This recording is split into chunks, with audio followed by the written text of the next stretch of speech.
Dougar TV suñu chaîne. Bonjour téléspectateurs Dougar TV tey ñu fii ci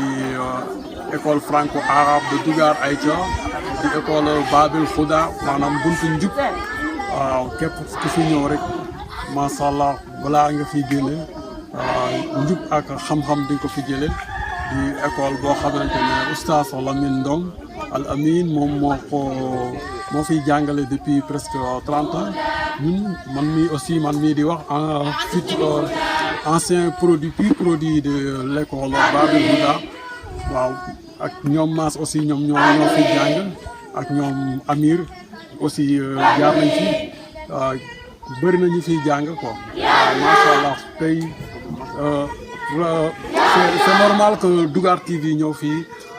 di rendre hommage Babil Huda comme que ñun ancien de Babil Huda moo tax ñu ñëw fi tey di dalal école bi nekk na école boo xamante ne macha allah am na 4 classes yoo xamante ne fees na del waaw duñu sax amoon sax ay partenaires yoo xamante ne buñ leen mënoon a yokk yeneen ñaari classe sax day fees waaw kon léegi ñu dem xool ci biir école Babil Huda ñu xool élèves yi ni ñuy toogee tey dañu am benn journée nachid ay chanson la ñuy def waaw ñu xool oustaz Amin muy liggéey ak yaa Seyda Aminata ñu xool أمي يا حبا أهوى يا قلبا أعشق دنيا يا شمسا تشرق في أفقي وردا في العمر شذا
الوسواس الخناس الذي يوسوس في صدور الناس من الجنة والناس. بسم الله الرحمن الرحيم. قل أعوذ برب الفلق من شر ما خلق ومن شر حاسد إذا وقب ومن شر النفاثات في العقد ومن شر حاسد إذا حسد. بسم الله الرحمن الرحيم.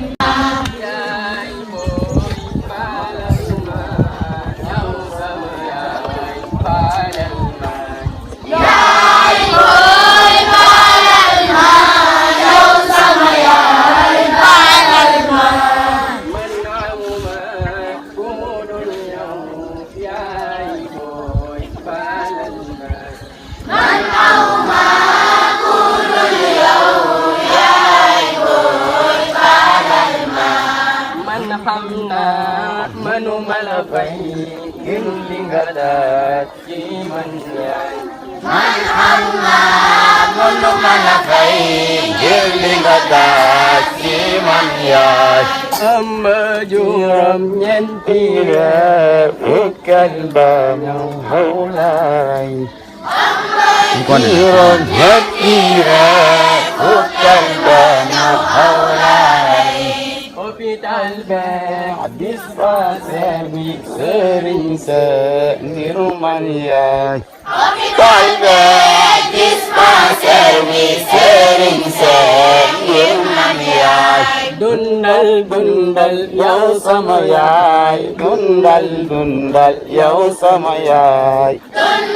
dundal yaw sama yaay dundal dundal yaw sama yaay dundal dundal dundal dundal dundal dundal yaw sama yaay dundal dundal dundal dundal dundal dundal yaw sama yaay.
Alaikum. Assalamu alaikum. Alaikum. Ñun waa daara Babul Huda. Huda. Ñun ñoo di joxe kaddu yi. Kaddu yi. Di leen dénk ku ragal Yàlla. Yàlla. Te bu leen ko bokkaale. Bokkaale. Nañu roy si yonen bi. Yonen bi. Moom mi gën si ñun defi. Ñun defi. Na loolu di ci gërëm. Gërëm. Suñu ñaari waajur yi. Waajur yi.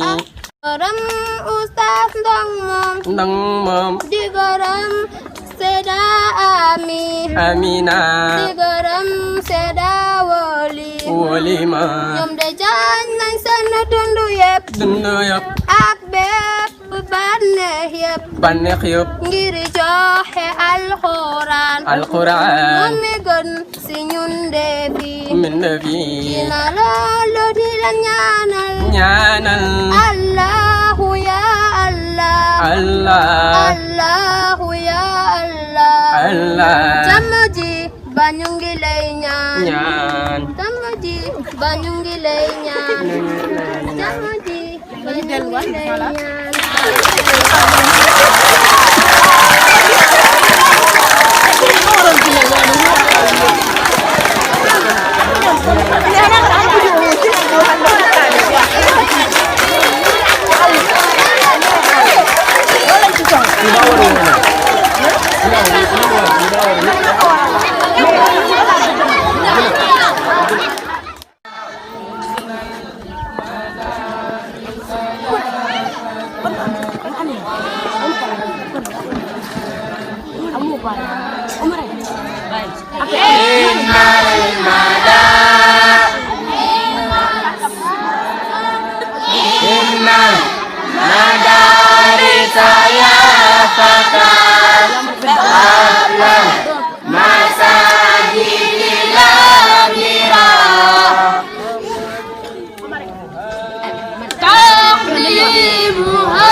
asalaamaaleykum waa Bigar TV tey ñu ngi fii ci Babul Huda ànd ak beneen élève di Awa Faye mu wax ñu tuuti ci Babul Huda lu mu xam si école bi aussi tey journée nachid la woon asalaamaaleykum. waaleykum salaam. naa def Awa. si jàmm. waaw noo xamee loo xam si Babul Huda en tant que école franco-arabe di Bigar.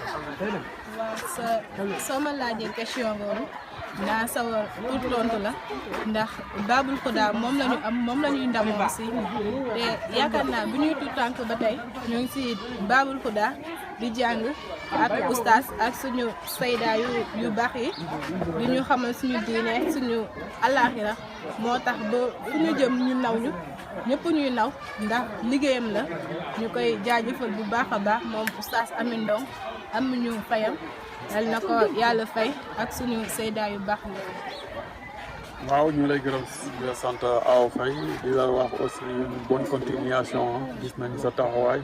si arabe bi aussi ak résultat BFM bi aussi gis nañ ko 100%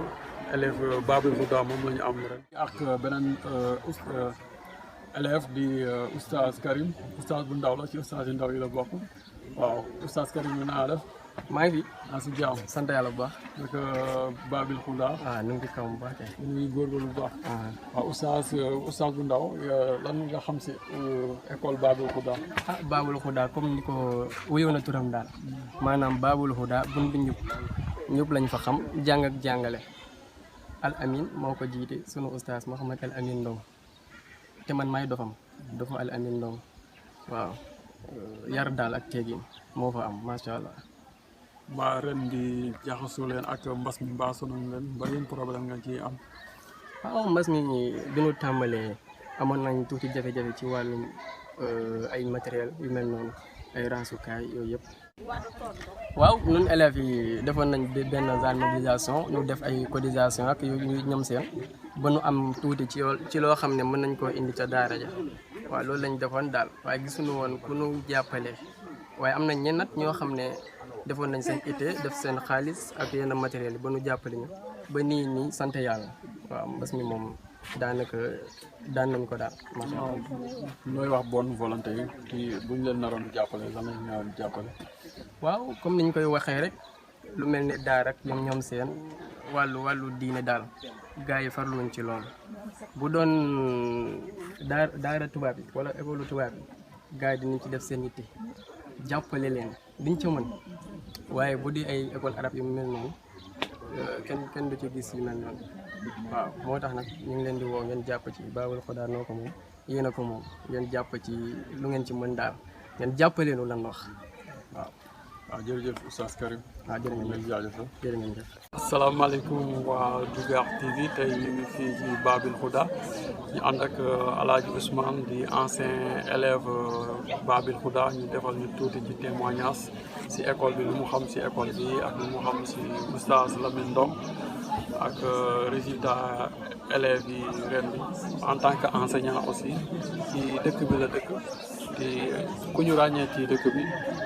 Voilà, merci beaucoup Dougar TV di leen remercier surtout ci taxawaay bi bon def témoignage surtout par rapport ak madrasatul Babul Huda muy yoonu njub di suñu école arabe gëm naa ni lu yombale ci man parce que je suis acteur de l'éducation te fii laa jàngee ba jàll dem CM de Sébikotane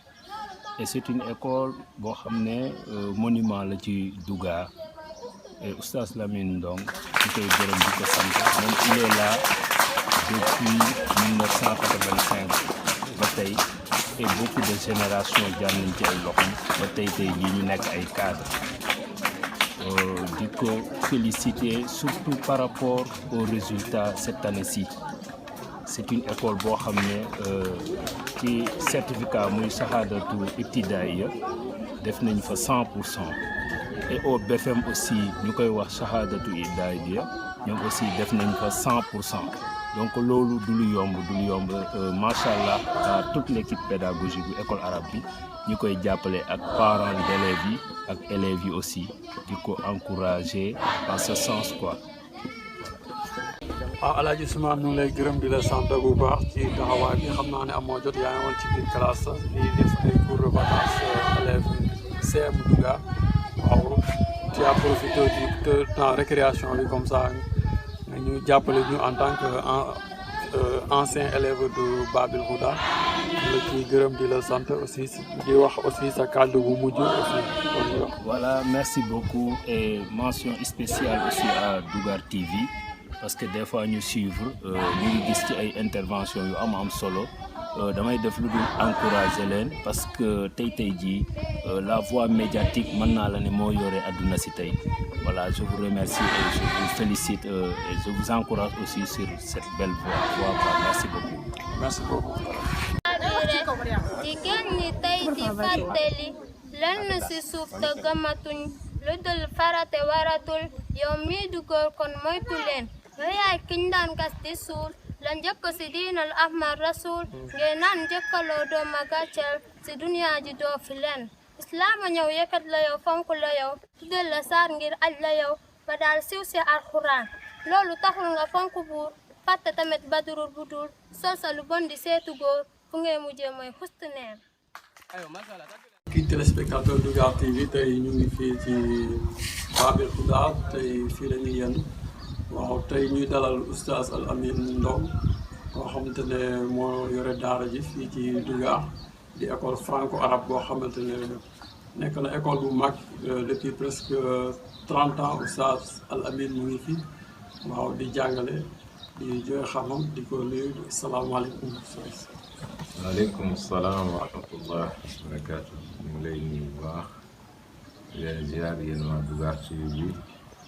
di leen ndokkeel di leen ñaanal yàlla di nuyu mbokk yi leen ñuy seetaan yëpp di leen wax ne suñu kàddu yàlla na leen fekk ñoom ñëpp ci jàmm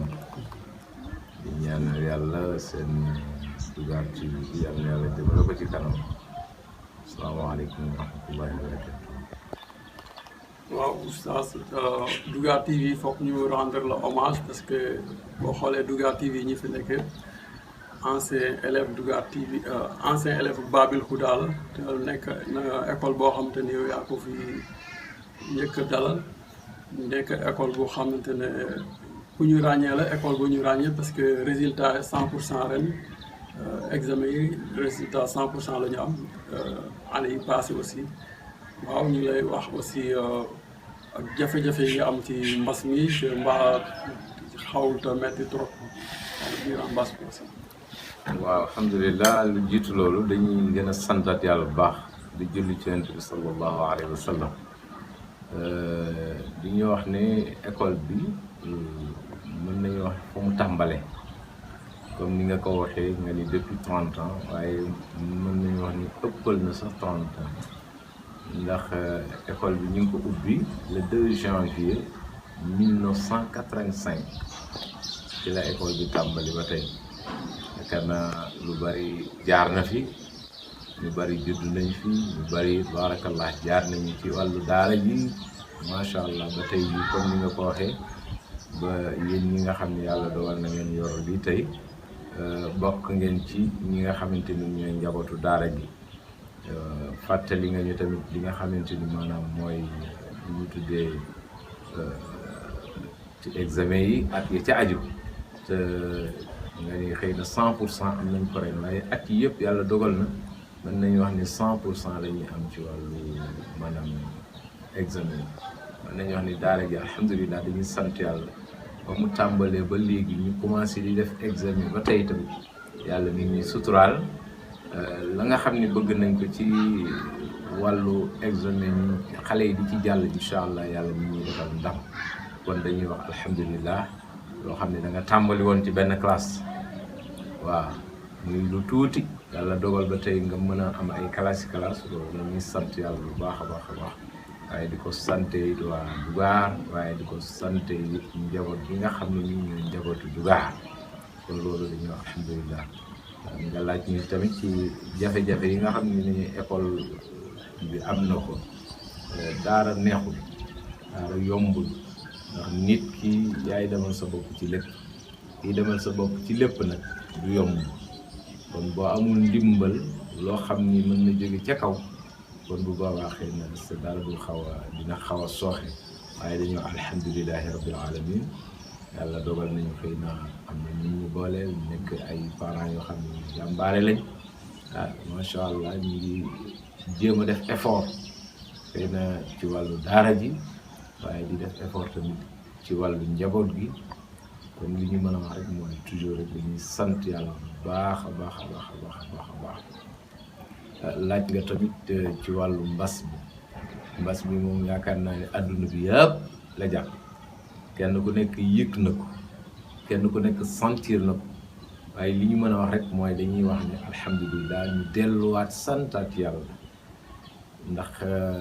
yàlla muy jàngale yàlla mooy wane boppam yàlla mooy bàyyiloo nit ñi xel ci lii nga xamante ni nii moom mooy kàttanam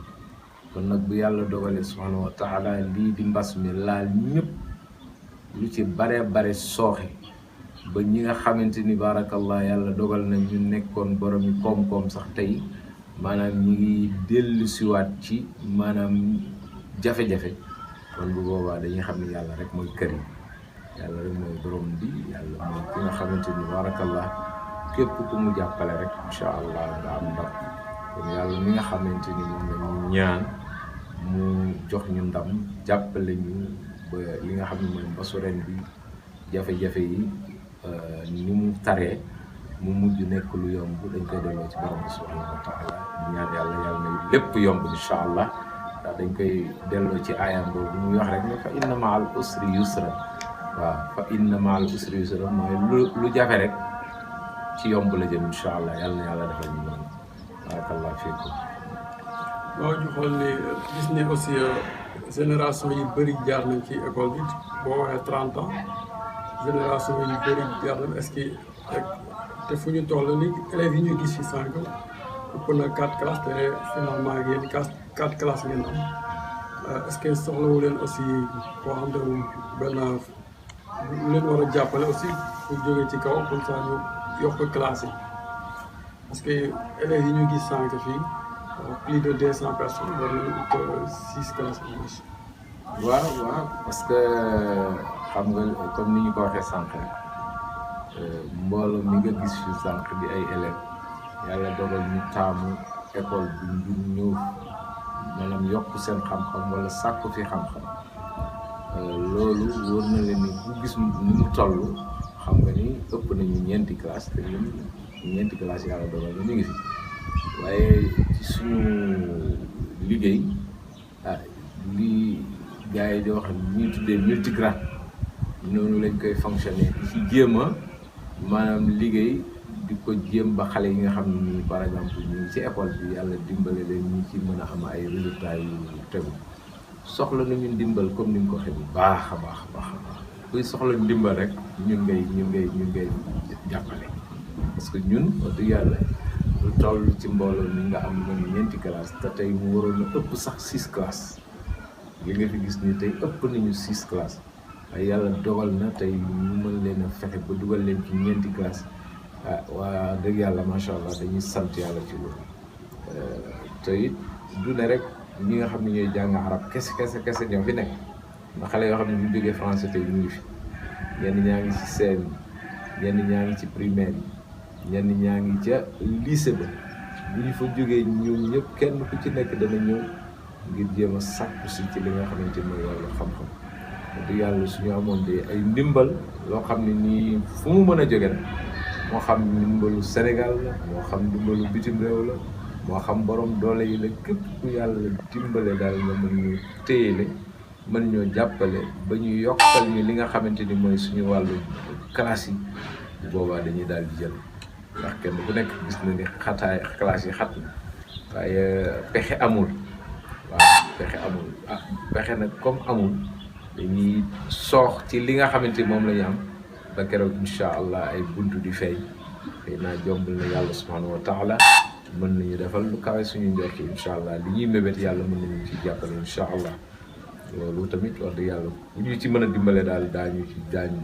macha allah. waaw ñu gis ne Dougar Babil Houda est-ce que mën nañu ko xaar ëllëg suba mu nekk benn internat boo xam te ne école bu mag lay doon di comme que Babil Houda la ñu wax day jàngale njub pourquoi pas mu nekk benn internat waaw comme ça muy téye xale yi di leen di jàngal di leen éduquer di leen enseigner waaw loolu yëpp gis nañu xalaat te bëgg nañu mu nekk lu ñu tuddee institut islamique boo xamante ni nii day yaatal xam-xam waaw loo xamante ni wax dëgg yàlla suñu mébét raw na foofu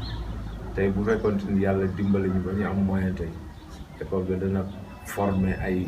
maanaam li ñu tuddee li nga wax ne sànq internat boobaa dana mën a am waaye tey yàlla dogal na tey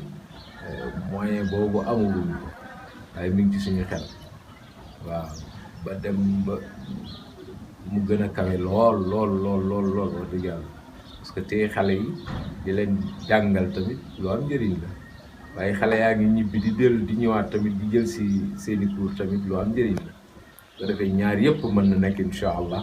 waaye internat boobu ñu ngi ciy xalaat bu baax a baax ndax léeg-léeg nit ñëw laaj ñu ndax da ngeen di def internat man leen du ma def internat waaye daal alhamdulilah lu ci mën a am bu ci yàlla àndee incha allah ñu ngi ci suñuy xalaat waaye doole ji moo fa yeggul nag fa doole ja yeggee incha allah daañu mën a yegg ba mu nekk internat waaye nekk tamit bu tuddee sax institut islamique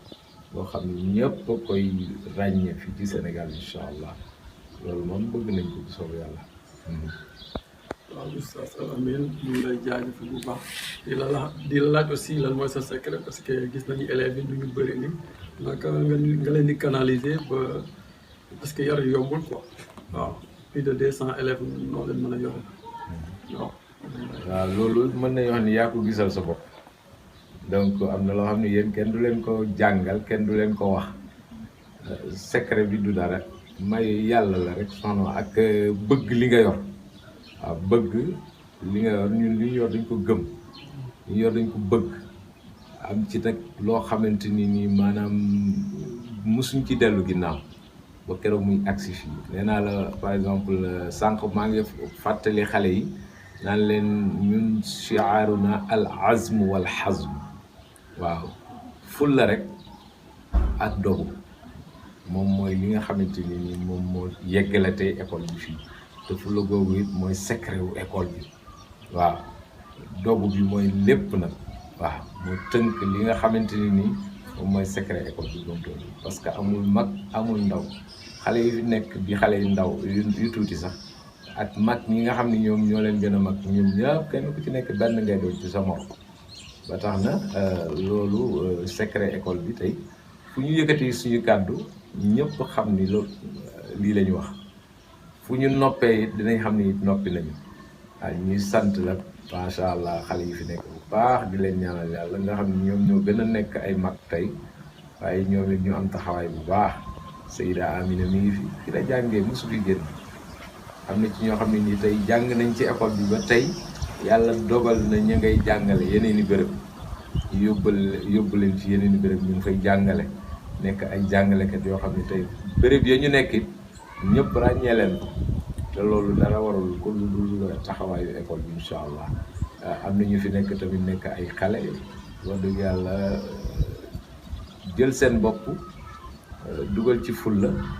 dugal ci fayda waaye dugal ci jom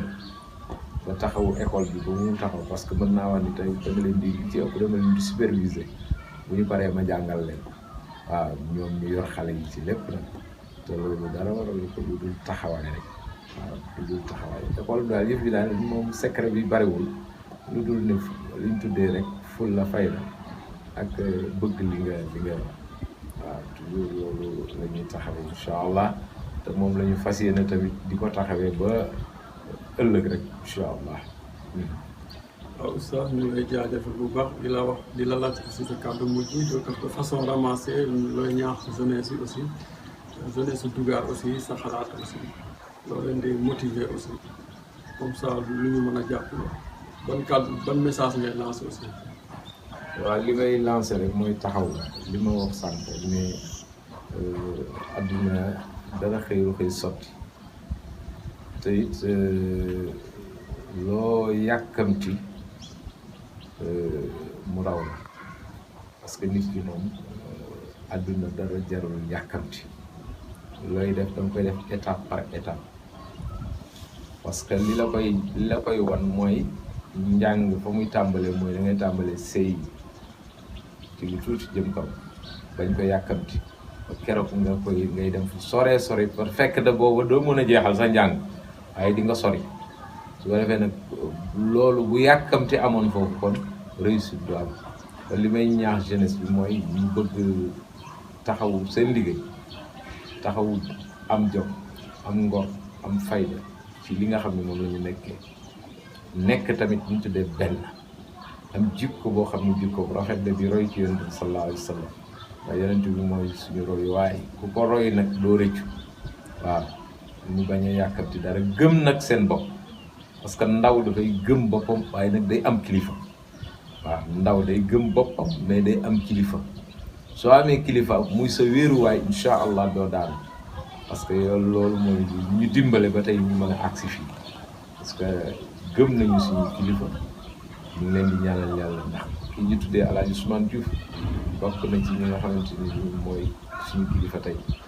yàlla dogal yàlla dolli leeram moo ñu indi fii ci Dougar waaw kon li may mën a wax ci jeunesse bi ba ñoom ñu mën a roy ci ñun parce que xam nañ ni ñoom bari na jeunesse bi tey waa Dougar ñoo xam ne tey ñu ngi roy ci ñun kon roy boobu ñuy roy ci ñun yàlla moo dogalee noonu ma leen di gën a xamal rek ne nañu gëm seen bopp dañu gën a takk dañu gën a sàkku xam-xam dañu gën a dem ci place yi nga xam ne ni place yu jaamukaay yàlla la dañu gën a tamit sellal seen dundin ndax lépp sellal moo ko lal lépp loo xamante ni amul sellal bu boobaa du dox waaw adduna li fi jag yëpp ak ñi fi jag ñëpp dañoo sellal ba yàlla dimbale leen ñu am lu ñu am kon loolu laay gën a lancé message ci jeunesse bi ñu gën a taxaw nekk benn ndax al ittihaadu quwwa waaw maanaam jàppoo ànd nekk benn moom kattan la mu ne waaye teqalikoo maanaam lompoñ lay doon te lompoñ baaxul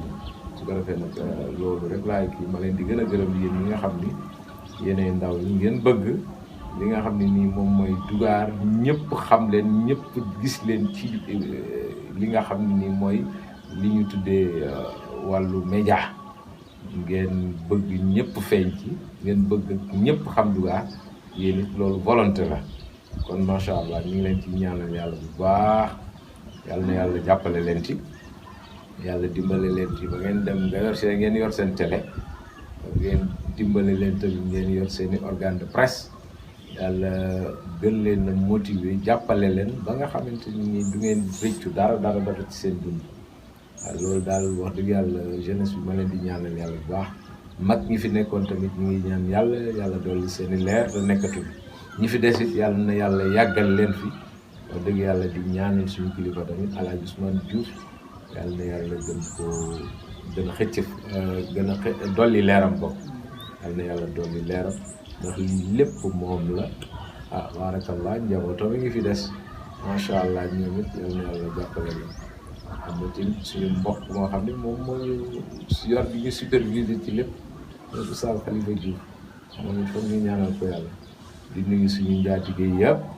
di nuyu njabootu Dougar yëpp du ñu fàtte kenn quartier yëpp macha allah ndax école bi tey dootul benn quartier yëpp ci Dougar ñoo fi daje kon moomuñu ko ñun Dougar a ko moom nañ ko suqali incha allah jàpp bi yéen ndaw ñi ñu ngi leen ciy woo seen taxawaay ci école di woo mag ñi di woo parents d'élèves yi di woo ñi nga xam ne ñoom ñoo yor suñu kilifa yi commune di woo suñu kilifa yi nguur yi ñoom ñëpp kenn ku ci nekk ba jëm ba ci président de la république ak soxnaam du ñu fàtte kenn képp ku ñu mën a jàppale daal tàllal nañu la loxo incha allah nga jàppale ñu te ñaanal ñu yàlla nag ñu àgg fa nga xamante ni fa la ñu bëgg xam-xam àgg fa incha allah loolu rek moom moo ñu fi bàyyi ñu ñaan yàlla subhanahu wa taala yal na yàlla dàqal ñu mbas mi yal na yàlla dàqal ñu mbas mi yal na yàlla dàqal ñu mbas mi di leen sant bu baax caméraman yi tamit di leen sant bu baax a baax ndax ñoom it bu mënee egg ci yenn béréb yi ñoom la bu ñu mënee wax tamit ñu jàllale ko tamit ci ñoom la ak yow mi nga xam ne yàlla ñu jiite incha allah yal na yàlla mottali mboolem ku ñuy seetaan daal ñu ngi lay gërëm ñu ngi lay sant di la ñaanal yàlla subhanahu wa taala yal na yàlla xëcc sa fan yal na yàlla dolli sa sutura dolli sa teraanga asalaamaaleykum wa rahmatullahi wa barakatuhu shukran ya oustaz jazakallahu khairan waaw tey nekkoon spécial Dougar spécial Babil Huda tey Dougar TV ñëw fii couvrir ko ala sayyidina Muhammadin al-Fatih